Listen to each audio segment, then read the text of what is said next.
സമരവും പ്രകടനവും ഒക്കെ ആകാമെങ്കിലും കോലം കത്തിക്കുമ്പോൾ സൂക്ഷിക്കണമെന്ന അനുഭവപാഠം നൽകുകയാണ് പത്തനംതിട്ടയിലെ KSU നേതാക്കൾ.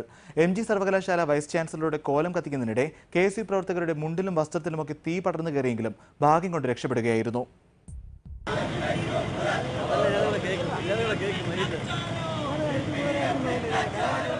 MG സർവകലാശാല വൈസ് ചാൻസലർ അഴിമതി നടത്തുകയാണെന്നും അന്വേഷണം വേണമെന്നും ആവശ്യപ്പെട്ടായിരുന്നു KSU ജില്ലാ കമ്മിറ്റിയുടെ പ്രകടനവും കോലം കത്തിക്കലും.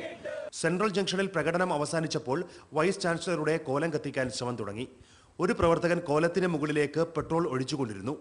ആവേശം കയറി മറ്റൊരാൾ തീപ്പെട്ടി ഉരച്ചിട്ടു. തീ ആളിപ്പടർന്നതോടെ പെട്രോൾ കുപ്പി വലിച്ചെറിയാനായി ശ്രമം. ഓടി രക്ഷപ്പെടാൻ തിരിഞ്ഞ കുട്ടി നേതാക്കന്മാരുടെ ഖദർ ഷട്ടിലും മുണ്ടിലുമെല്ലാം തീ പടർന്നു കയറി. അവർ പ്രാണനും കൊണ്ട് പാഞ്ഞു. മുണ്ടും ഷർട്ടും ഊരിയെറിഞ്ഞാണ് പലരും ജീവൻ നിലനിർത്തിയത്.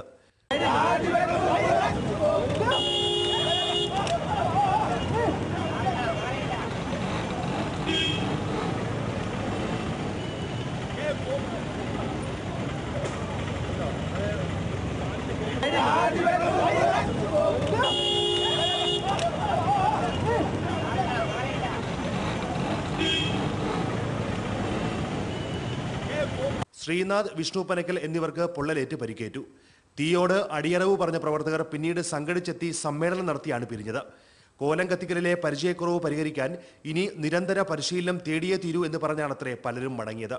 തീയിൽ അരങ്ങേറിയതിനാൽ ഇനി സമരവേലിൽ വാടില്ലെന്ന ആത്മവിശ്വാസവും പ്രവർത്തകർ പങ്കുവച്ചു. ഏഷ്യാനെറ്റ് ന്യൂസ്, പത്തനംതിട്ട.